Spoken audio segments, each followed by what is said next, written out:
Hello everybody, welcome back to the channel, and we have our final big training session before the Mont Ventoux Gran Fondo. Now I've had some great feedback on the last video, which was the Laverack, the UCI gravel race up in Scotland. There's loads of new subscribers as well from that video, so I just wanted to give a bit of a warm welcome to you guys. Next weekend is the race up to the Giant of Provence. Now a quick look at the course. It's a little bit different to last year. Still quite a rolling terrain before we hit the final climb, which is of course to finish on top of Mont Ventoux itself.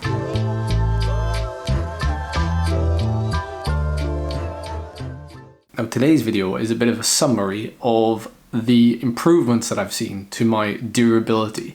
That is my fatigued power output after a certain amount of time riding or a certain amount of work completed on the bike, typically measured in kilojoules. Now today's ride, which is actually one of my last long training sessions before the Mont Ventoux Gran Fondo, about 8 to 9 days out from the event, myself and my two riding buddies decided to do a 200-kilometer ride from Swansea to Tenby in Pembrokeshire, visiting all three of the Motley Pie and Coffee shops along the way. You know, it's been at least 10 minutes. I fancy another coffee. That's my life. That's every day of my life. Now it was all for a bit of fun, but I did want to get a really decent ride in and then complete a 20-minute max effort towards the end. We'll get to that in a minute. But do you remember the durability test 3 weeks ago? If not, I will refresh your memory. So during that test, I did two 20-minute efforts. One fresh, after about 1,000 kilojoules and an hour and a half of riding, and that produced a power output of 347 watts normalized power. I then rode until I'd accumulated about 3,000 kilojoules of work, mainly in zone 2, and conducted another 20-minute effort. And this effort yielded 314 watts normalized power, and that 5-hour ride in total, I accumulated about 3,500 to 4,000 kilojoules. And I remember feeling particularly cooked after that ride. Fast forward 3 weeks, and we've done a couple of other sessions, and yesterday I had a bit of a breakthrough. Hey, look at the size of these ones. Oh, well saved. So during our ride to Tenby, we rode as a group, 3 of us, taking it in turns on the front to push on a little bit and do our own bit of pacemaking. The idea was to get to Tenby kind of as fast as possible, but without blowing each other up. And the ride actually went really well. 5.5 hours in, I decided to do my 20-minute max effort after riding fairly unstructured up until that point, but still accumulating just over 3,500 kilojoules. I set the guys off in front of me as a bit of a carrot to chase, and I really pushed myself during this 20-minute effort because I was quite motivated to see what I'm now capable of doing. And lo and behold, my 20-minute effort came out with 348 watts. And we can't directly compare to that ride about 3 weeks ago because my ride today was mainly zone 2, but I certainly didn't do a 20-minute effort near the start of the ride. However, it does bode well that there is an improvement there, and I will take it all the same. So I ended up just shy of 350 watts, which is pretty much exactly what I did when I was fresh about 3 weeks ago. But I was talking to somebody today about it, and I said that it's partly fitness gain, but partly practice, partly familiarization. I'm now a little bit more used to the effort. I'm obviously 3 weeks down the line, and I've done a bit of specific training around it. And we've gone through a good training block, and here I am.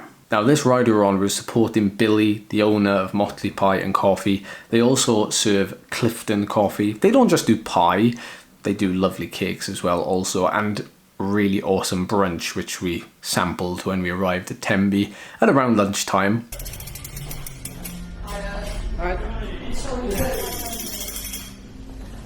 Noisy. Sorry. You need decent time, what's up? I know, I had to wait till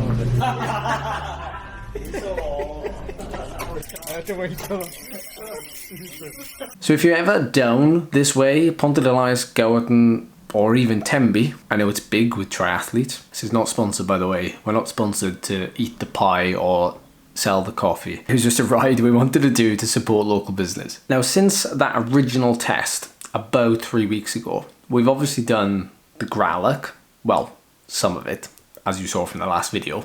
I've done 2 fresh VO2 max sessions, if that's what you want to call them. And I've also had a couple of really big volume days. I'm talking 7 hours around about that mark. And now that's all relative to each and every one of us. But for me, at least in the last 3 weeks, I've done a couple of 6 to 7 hour rides.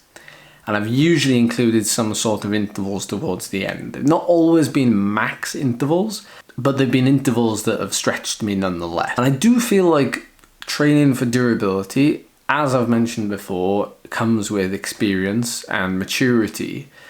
But there's no real secret sauce to training durability. Generally, you're just trying to produce some kind of power after some kind of long period of time on the bike. So what I've been finding is it doesn't really matter what I try to do at the end of a ride, as long as I'm doing something. Now, another breakthrough ride I had, which I didn't actually talk about, was the day after the Laverack.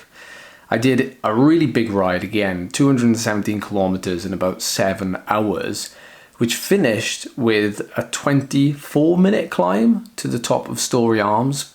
And I managed to take the KOM right at the end of that ride. And I also averaged about 335 to 340 watts for that 20 to 24 minute portion. So guys, that is where we are now. I just wanted to fill you in and give you a bit of an update on how it's actually gone the last 3 weeks. Even though I knew the Laverack didn't go so well, it was more just a cherry on top of the cake if I was to have a good ride there. And to be honest, sensations were good. My body felt good, my legs felt good, power felt good. And it was really good to have this ride today to reassure me and to give me some confidence that things have gone in the right direction over the last block, over the last 3 to 4 weeks.